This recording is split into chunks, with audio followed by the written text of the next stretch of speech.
Good afternoon. Welcome back to Downing Street for the government's daily press conference on coronavirus.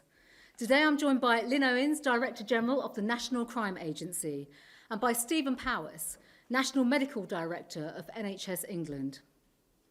The government's step-by-step plan has always been to slow the spread of this disease, increasing the capacity of our world-class hospitals so that they can cope.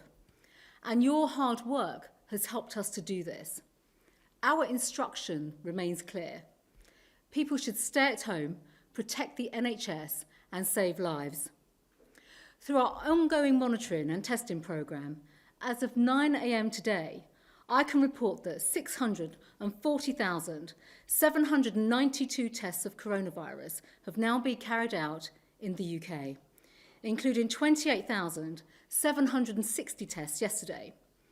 148,377 people have tested positive.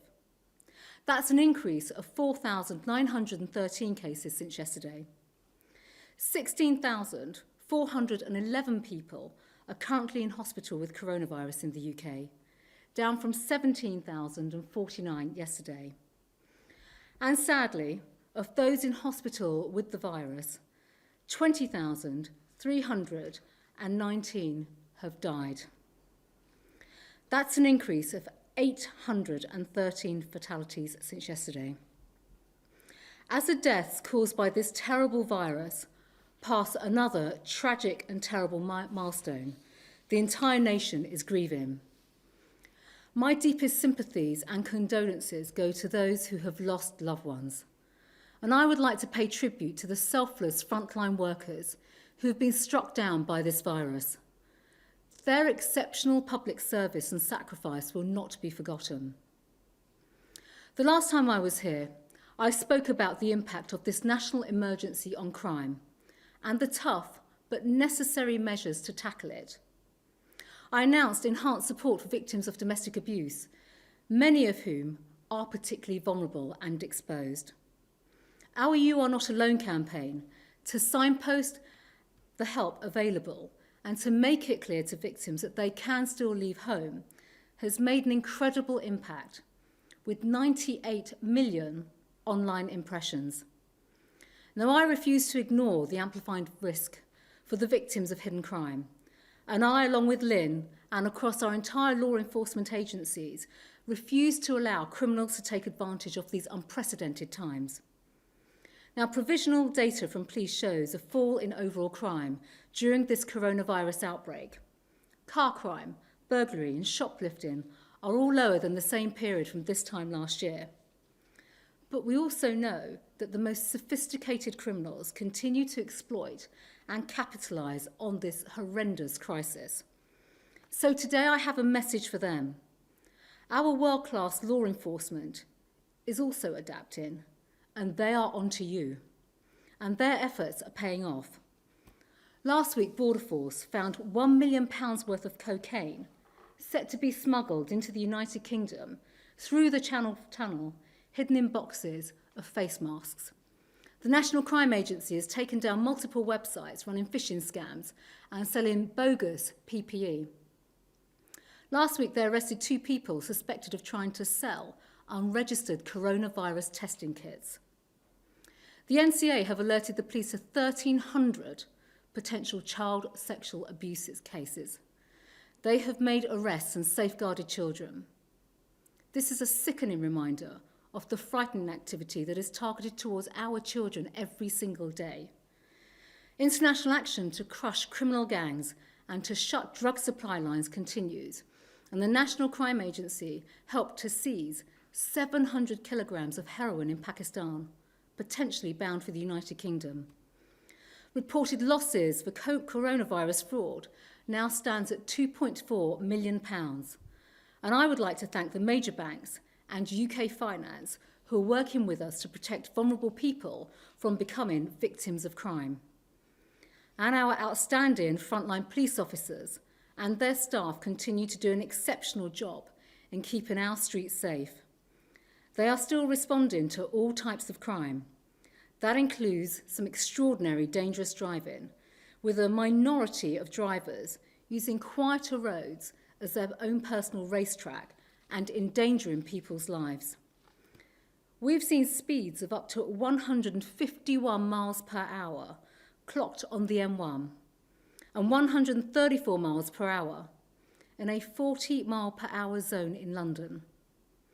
Police and fire continue to put their arms around people and our communities by taking people shopping and taking prescriptions to the elderly, driving ambulances and supporting those in need throughout this difficult time. I'm immensely grateful to each and every one of our emergency service heroes. And I would also like to take this particular opportunity to pay tribute to the South Yorkshire Police motorcyclist tragically killed as he responded to an emergency earlier this week. My thoughts and prayers are with his family, friends and colleagues at this truly heartbreaking time. His death shows how our exceptional police put their own lives at risk every day to protect the people that they serve. Coronavirus merely highlights the extent of their courage, their compassion and their commitment. Police officers and staff continue to put themselves at risk to ensure that people follow the life-saving instruction to stay at home. Now, staying at home for almost 5 weeks has changed the way in which we are living our lives, and I know how tough this has been. Huge sacrifices have been made. Jobs have been lost. People's futures have been put on hold. Weddings have been cancelled. Families have been able to see one another. Every single person across our United Kingdom has given up a great deal. From the vulnerable, the elderly, those self-isolating alone, to the hundreds and thousands of small and medium-sized businesses, to the children and young people whose education has been put on hold. This extraordinary national effort has been quite remarkable, and I'm grateful to everybody for playing their part. But we should not lose sight of the fact that this country's efforts are working. So my thanks goes to the British people. You have fostered a spirit of national unity that is helping us to get through this challenging time. The action we are collectively taking is working, and your sacrifices are undoubtedly saving lives. We know that people are frustrated, but we are not out of danger yet. It is imperative that people continue to follow the rules designed to protect their families, their friends and their loved ones. This will continue to save lives. We all want to return to living our lives as normally as possible, and of course as soon and as safely as we can. And that is what the entire government is working towards. But the 5 tests we have laid out must be met before we can ease these life-saving restrictions. We must be sure that we can continue to protect the NHS, that there is a sustained and consistent fall in the daily rates of death, that the data shows the rate of infection decreases, that the operational challenges are met, and of course, that there is no risk of a second peak of infections. Until then, we all have a role to play in pulling our country out of this crisis. So I urge you all to stay strong and embrace that spirit of national unity by continuing to follow the advice, to stay at home, to protect the NHS and save lives. I will now ask Lynn Owens from the National Crime Agency to give an operational update. Thank you.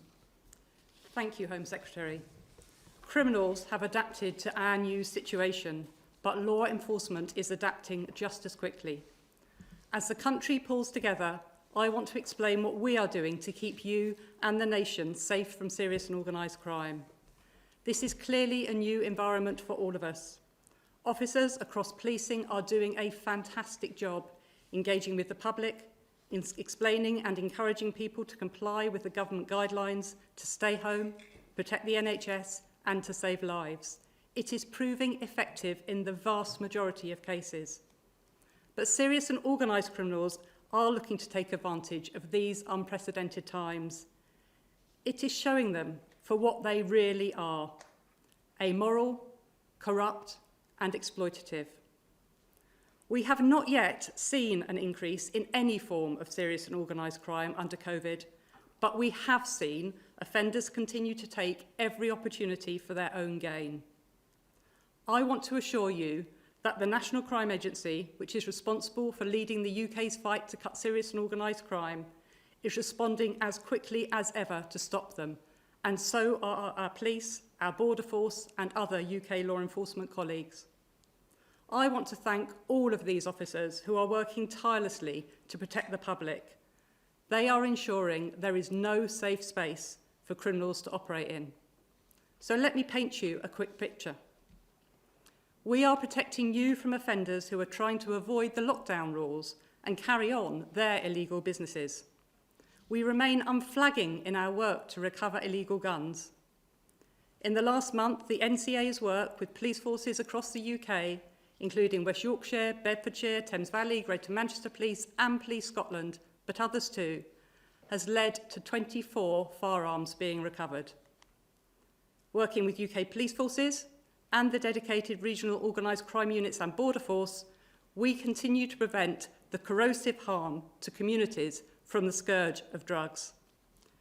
In the last month, UK law enforcement officers have seized over 360 kilos of Class A drugs. As one example, the British Transport Police have made 70 arrests of people suspected of involvement in so-called county lines drug dealing. In another example, working with the Metropolitan Police, we have seized 20 kilos of cocaine and £500,000. And only yesterday, working with Border Force and the Police Service of Northern Ireland, we seized 36 kilos of cocaine. But the supply of illegal drugs is a transnational business. So too is our law enforcement response. Internationally, in the last month, the NCA has contributed to the seizure of in excess of 1.7 tonnes of illicit drugs. We are working to protect vulnerable children in the UK and overseas. The Home Secretary has described some of the exceptional work we have undertaken in the past month together with our partners. Following an international investigation, we recently arrested a British man suspected of possessing indecent images of children who was attempting to re-enter the UK from the Philippines. We are working to protect the border. We know that our joint work, together with immigration enforcement, is helping our partners in France to bring people smugglers to justice. An increasing proportion of attempts to reach the UK by small boat are being thwarted on the French side, with at least 30 people having been convicted. We are protecting you from those that are preying on your fears and trying to take your money. In addition to work highlighted by the Home Secretary, we have 86 other instances where we are working alongside a range of regulatory bodies and Public Health England on fraud. We will take swift action against anyone unlawfully selling fake kits or PPE. For example, a man from West Sussex was recently arrested by City of London Police and charged after being caught making and selling COVID-19 treatment kits to people in the UK, the US and France. Online in the last month, the National Cyber Security Centre, together with ourselves and the City of London Police, have taken down more than 2,000 scams relating to coronavirus, including fake online shops, malware distribution sites, and phishing sites seeking personal information such as passwords or credit card details. The Home Secretary has highlighted the collective national effort to tackle coronavirus. But the public can help fight crime too. Indeed, we have an ask of you. Criminals will try and exploit this national crisis. We are not trying to scare people at a time when many of us are already anxious. But we do want you to be aware of the simple steps you can take to protect yourselves and your loved ones from harm online. Firstly, protect your children online. We have created a range of material that will help you to talk to them however young they are and without frightening them. It includes guidance on how to identify manipulative behaviour. You can find a step-by-step guide at thinkyouknow.co.uk. Secondly, stay safe online. The new Cyber Aware campaign sets out 6 top tips on how to protect yourself online. These include creating strong passwords using 3 random words, regularly updating your devices and turning on backup. More details are on the Cyber Aware website. Thirdly, look after your money. Fraudsters have targeted members of the public by phone, by text and by email. They have used the current situation to peddle fake testing kits and prescription drugs. We are asking you to be vigilant for these scams. Be even more cautious than usual if you are contacted by unknown numbers, and don't open suspicious emails or their attachments. The police and banks will never ask you to withdraw money or transfer it to a different account. If you believe you are a victim, please report it to your bank and action fraud immediately. While the national restrictions are in place and you are staying home to protect the NHS and save lives, we, the National Crime Agency, together with our law enforcement partners, are pursuing relentlessly the most harmful criminals, whoever and wherever they are, to keep you safe. And looking ahead, we will help ensure that the country's economic recovery is not subverted by organised crime. We will continue to protect the public to the very best of our collective ability. Thank you, Home Secretary. Thank you, Lynn. Thanks very much. I'm now going to hand over to Stephen Powers. The NHS has pulled out all the stops to manage the surge in patients with coronavirus, and our wonderful staff, of course, continue to work around the clock to do just that. And as a result, the NHS has not been overwhelmed, and we have at all times maintained the capacity needed to provide patients affected by this terrible virus with the treatment that they need. But today, we're reminding everyone that the NHS is also there to help if you have a condition that is not coronavirus. It's particularly important that if you have symptoms of an illness that might need urgent attention, sudden facial weakness that might be a stroke, chest pain that might be a heart attack, a sick child who's not improving, or perhaps a pregnant woman whose baby is moving less than usual, you should contact the NHS. Go online or call, but online first through 111 by contacting your GP first, of course, or in a real emergency, there's always 999. Those methods of contacting the NHS are still there. For many of these conditions, fast diagnosis and treatment is absolutely crucial. So it's really important not to delay. The NHS is still there for you.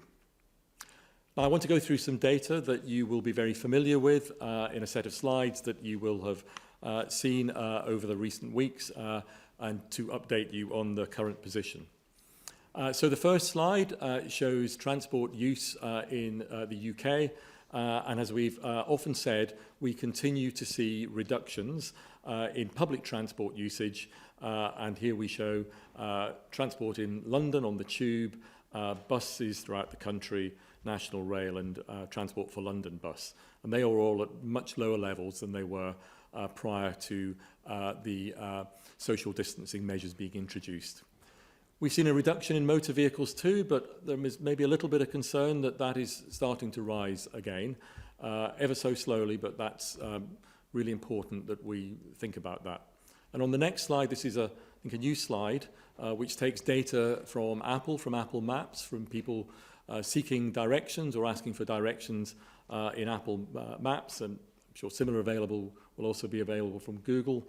This is a 7-day rolling average, and once again it shows a decrease since the lockdown measures were introduced of requests for walking, driving, or instructions on public transport. Now, of course, the sun is out around the country, the days are getting longer, and I'm sure it's tempting for people to feel that they should go out, particularly as I'll show you in the next few slides, when we are beginning to see the benefits of that social distancing. But of course, I can't emphasize enough that we are far from there yet. It's really critical that people maintain their compliance with those social distancing instructions. It won't take much for this virus to start increasing its transmission again and to spread more widely. And it would be foolish and not right if we lost the benefits that we have gained over the last 4 weeks, which I know have been hard for everybody. So it's really important that despite the weather, we stay at home, we keep to the guidelines that we've been issued with. And then on the next slide, as I've said, we are beginning to see sets of data which show the benefits of complying with those instructions. So firstly, tests, this shows a number of new cases by testing, is reasonably stable. And of course, we are expanding test capacity all the time. So we may see some more positive cases through that expanded testing capability. But this is a fairly stable set of data now. And on the next slide, we show people in hospital with COVID-19. And you can see now we are getting a sustained reduction in people who are being treated in our hospitals, particularly in London, where you will see a steady decline, but also you will start to see the beginnings of declines in other parts of the country as well. And then on the next slide, we focus specifically on those small number of patients who unfortunately have to be treated in our critical care facilities, our intensive treatment units and our high dependency units. And you can see again, we are beginning to see a decline, although that decline will lag the overall number of admissions in our hospitals. Now we have new data here for Northern Ireland, and you can see that in the light blue line. And we've put that in to present a truly UK-wide picture.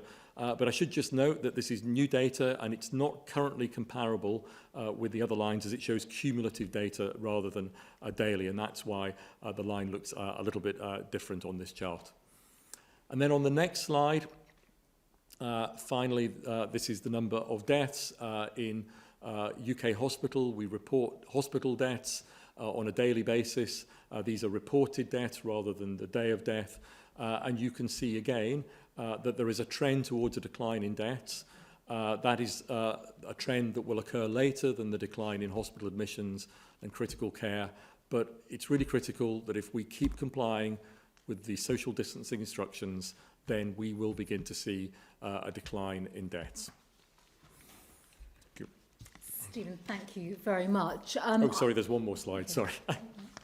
There is one more slide, which is the global death, sorry, Home Secretary, global death comparison, which again we show, and again, this shows UK hospitals only, but also with a lag on it, it also shows deaths in UK in all settings. So this includes deaths out of hospital, but as we've said on a number of occasions, there is more of a lag in the collection of that data. We're improving that, but there is a lag, so that is shown a little bit behind the hospital-only death reporting. Sorry, thank you. That's great, Stephen. Thank you very much, as ever. I'm going to hand over now to questions. First question is from Lauren Moss from the BBC. Lauren, good afternoon. Thank you, Home Secretary. Good afternoon. On the 28th of March, Professor Powis, you said we will have done very well if fewer than 20,000 people died during this epidemic, and we have sadly passed that number now. Does this mean the strategy should have been different? Stephen. So it's a very sad day for the nation. 20,000 deaths is clearly 20,000 deaths too many. And I think we should all recognise that our hearts, my heart goes out, I'm sure everybody's heart goes out to the families who have lost a loved one, the families and friends of those loved ones. When Sir Patrick Vallance and I made that comment a number of weeks ago, what we were emphasising was that this is a new virus, a global pandemic, a once-in-a-century global health crisis. And this was going to be a huge challenge, not just for the UK, but for every country. And I think, unfortunately, we have seen that challenge, not just here, but around the globe. And even in countries that have got on top of this early on, we are unfortunately beginning to see new infections. So I think the first thing to emphasise is that this, unfortunately, is not going to be something that we will get over in the next few weeks. This is something that we are going to continue to have to work our way through over the months ahead. As I've said before, this is not a sprint, this will be a marathon in dealing with this virus. And I think the moving past 20,000 deaths just reminds everybody what I was just saying when I introduced the slides, that it is still absolutely critical that we continue to follow the social distancing guidelines, because we are seeing the benefit of following those guidelines, and we will only continue to see the benefit, and we will only continue to see reductions in deaths if we all continue to do that. Thank you, Stephen. Lauren, just on that point as well, I think, look, the nation today will be deeply moved by the figures of the number of people who've died. I mean, every death is a tragedy. But there is a very strong message here. Stephen has articulated this, and to viewers at home as well. We've made a great deal of progress, but actually we're not out of the woods yet. We really are not. And there is a lot more that we can all do as responsible individuals in the way in which we follow these measures. And at the end of the day, the message could not be clearer in terms of protecting the capacity of the NHS, making sure that people protect themselves through the measures that have been outlined, social distancing, hygiene, etc., etc.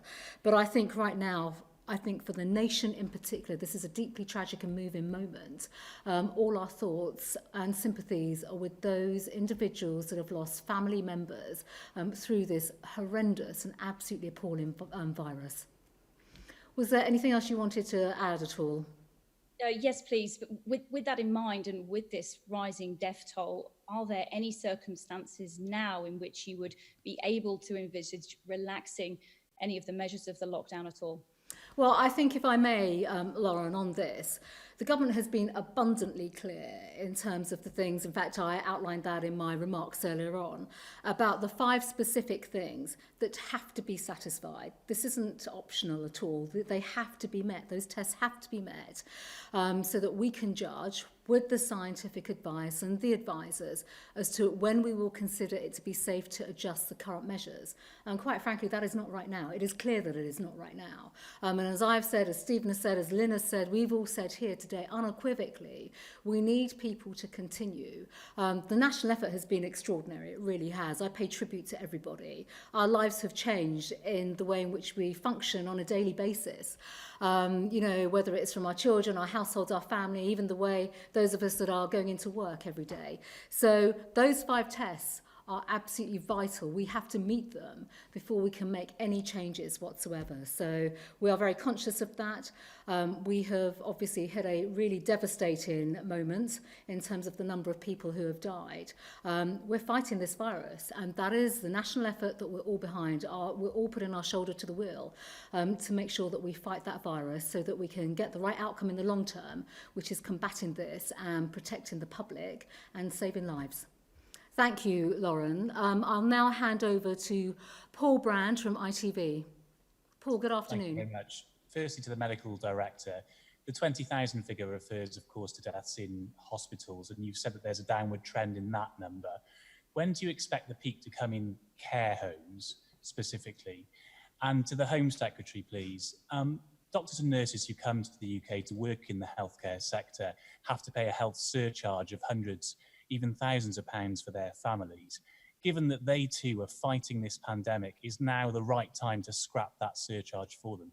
Okay, thank you, Paul. Stephen, what do you think? Yes, I think all along we've resisted trying to predict when peaks occur because it's always difficult in advance. You can do that by looking backwards. I think the point about care homes is a really important point, though. And we know there are outbreaks in care homes, and we know that it's really important, obviously, for the residents and staff of those care homes and their loved ones, that they are dealt with swiftly and they are dealt with correctly. So Public Health England and others are assisting when outbreaks occur. The government is increasing testing, PHE are increasing testing in those care homes, which will be a very important part of getting on top of infections in care homes. And of course, the staff in those care homes again are working round the clock. I paid tribute to NHS staff earlier, but I'd also like to pay tribute to the many staff and carers in care homes and also caring for people at home in social care as well, because they are working just as hard to ensure that we get on top of this virus. Thanks, Stephen. And Paul, in response to your question, well, first of all, everybody that's working in the NHS in the front line, who are working night and day, clearly are making just an extraordinary contribution at this particular time. Paul, you'll be aware of many of the changes that we've already made around the immigration status, the visa status for NHS workers, extending their visas already if they were coming up for expiry, and we're providing a great deal of support on that basis. I'll be very clear, we have a range of measures that are, like most things in government, under review, and we're looking at everything, including visas, surcharge, and that is something that obviously I'm working with my colleague Matt Hancock in the Department of Health and Social Care, because that's a joint policy with Matt's team, and we're looking at everything now in terms of what we can do to continue continue to support everyone on the front line in the NHS. We are speaking about the healthcare professionals, the medics, the doctors, the nurses, the allied healthcare professionals who have come to the UK and are making an immense contribution. Was there another point that you'd like to raise? Yeah, if I could please, just to Stephen Powis again. I appreciate it's difficult sometimes to get the data on the care sector, but many in the care sector are telling us they do feel as if they're dealing with this crisis blind because they're not being given a sense of how the virus is spreading across the sector. Is there anything you can tell us about the way the virus is spreading, the likely impact on the care sector, when you think the peak might come, and how many people may end up sadly losing their lives in that sector? So I think, as I said, I know that Public Health England are stepping up their support for the care home sector. And I know increasing testing, not just of people in care homes who are symptomatic, but increasingly of others as well, is going to be a really important method and way of ensuring that we get as quickly as possible on top of those outbreaks in care homes. So it's something that as a group of clinicians within government, within PHE and within the NHS, we care very much and worry very much about the care home sector, and we are increasing the support that goes into managing the virus in care homes in particular. Paul, many thanks. I'm now going to move on to Lisa Holland from Sky News. Lisa, good afternoon. Hello, good afternoon. This is a question for the Home Secretary. We saw there that motor vehicles are starting to rise and that you had said that that was a cause for concern. Sky News has spoken to Professor Susan Mitchie, a member of SAGE's Behavioural Advisory Group, who says that the government is sending out mixed messages, on the one hand telling people to stay at home and on the other allowing non-essential work to take place. So what would you say to that? And Professor Powis, what would you say to people who are struggling to understand that if they've been in complete lockdown for over a month, they've absolutely played it to the letter, followed all the rules, and they have a loved one who has done exactly the same, why they can't extend their household into a smaller group, if you like, rather than just the people living under the same roof? Well, Lisa, let me start by answering your point and question that has been raised about transport and messages. The government's message has been clear and consistent from day one about staying at home, obviously to protect the NHS and to save lives. But we've also been clear about people going to work, that if you can't work from home through social distancing, the measures that are actually in place in some workplaces now, that you can go to work. But I do want to say something else around this. You have highlighted, in fact, Stephen has highlighted as well, from the very first graph that was put on the screen, that we are seeing an increase in the number of journeys that are being taken, more people being out and about. We understand the frustration. Of course, we understand the frustration. People have been at home for 5 weeks. However, if we're going to combat this virus and to save lives, we want to stop the spread of this virus. We have enforcement measures through policing. Those enforcement measures are being applied, they are working, and we've been very, very clear about that from a policing perspective as well. And I have seen, and I speak to officers, police officers every single day, everyone from law enforcement, chief constables, across the policing family, who have officers out and about in our communities. They're engaging, they're explaining what the guidance is, why people must stay at home, why social distancing matters now, and social distancing will continue to matter in the future. We've got no doubt about that. That is what is stopping the spread of the virus, and that is effectively what we are trying to do. So there are no mixed messages. We have been clear. The police have been clear. Law enforcement has been clear. I think throughout, every single aspect of government communications and the practices that we are encouraging and in some quarters enforcing in society through the police, staying at home and enforcing social distancing is absolutely vital. And that is the message for viewers today as well. We're seeing that uptick in transport. We say again to the British public, we need you to continue to follow those social distancing measures and stay at home to protect lives. Stephen. So I know absolutely how difficult it is, particularly for those who want to visit loved ones, extended households, extended relatives. But I think it's important to remember that one of the main ways that this virus is spread and transmitted is from household to household. And so the very basis of the social distancing measures that were put in a number of weeks ago was to interrupt that chain of spread from household to household. And I think we have seen that that and the other measures are working. We've shown that in the data we've shown today and on other days. And I think the British public have done fantastically well to keep complying with those measures and to break those chains of transmission. But I think we would all be disappointed if we forfeited those gains by releasing too early and by allowing those chains of transmission from household to household to start to be re-established, because then we would start going backwards. Then the virus would start to transmit and spread more, and those downward curves that we're seeing would unfortunately start to rise again. So it's too early yet. We need to be confident, as in the 5 tests the government have set, that we are really on top of this virus before we proceed to the next phase. Thanks, Stephen. Lisa, was there anything else you wanted to add? Yeah, just to say that you say there are no mixed messages, but isn't opening a DIY shop a mixed message? Well, shops are open. We've seen supermarkets open and they're all practicing social distancing. And they've been doing that incredibly well, I should add. I think, again, the British public have adopted that incredibly well. We've also been clear that if you can work, that you should be able to work. And that is down to employers following social distancing measures and practices. And effectively, that's what we are asking the British public to follow, those particular practices and measures.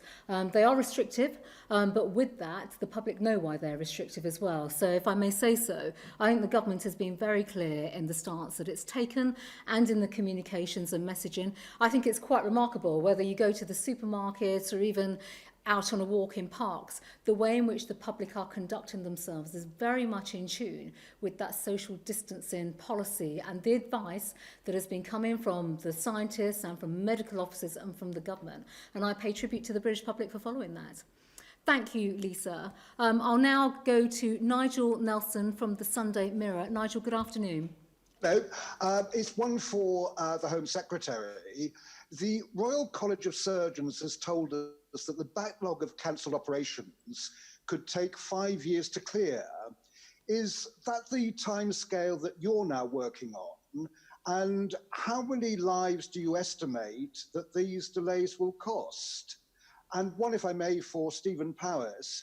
When Dominic Cummings attended Sage, did he ever say anything? And if so, what? Well, Nigel, let me start. I think very much to your point and your comments and reflections from the Royal College of Surgeons. As ever, the Department of Health, Social Care will work with the NHS, with NHS England, and advisors in terms of care, elective care, surgeries, addressing many of those issues that you've highlighted and, of course, of enormous concern to individuals who are perhaps potentially waiting for operations. We want to make sure, of course, that services resume in the right and proper way. But while this virus is on, obviously within the NHS, and perhaps Stephen could expand upon this too, there are certain ways of working across the NHS, certain prioritisations of cases of surgery and the treatment of patients. And of course, those decisions will be based on making sure the NHS is adequately resourced, has the capacity, but also is able to cope with the virus and contain the spread of the virus within a medical facility. Stephen.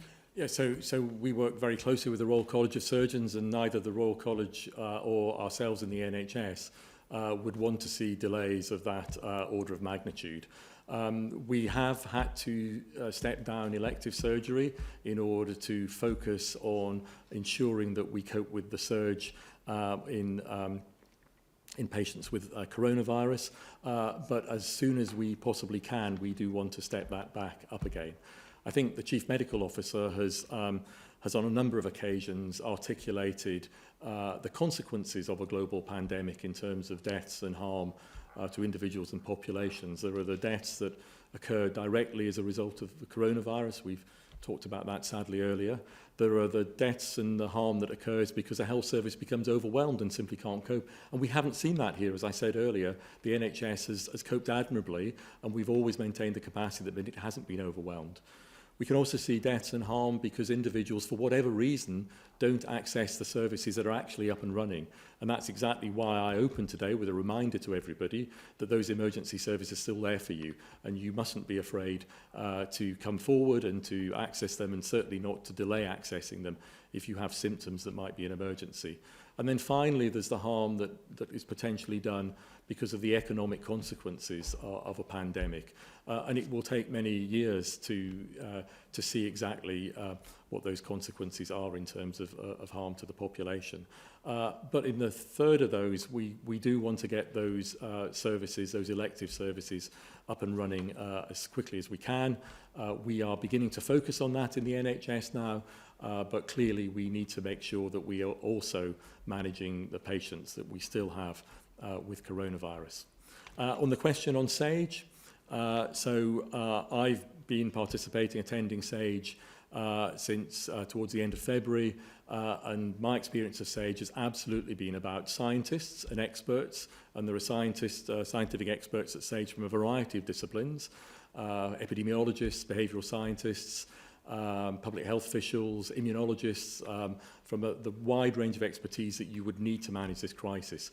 And at SAGE, it is a scientific discussion. What I've witnessed and experienced is a scientific discussion between scientific advisors, robust discussion at time, as we consider the evidence, conclude what the evidence is telling us, sometimes point to where the evidence is missing and where we need to gain and generate further evidence, and then, as is in the name of the group, then to provide advice to government and government officials in terms of the scientific basis of the choices that government quite rightly has to make as elected representatives.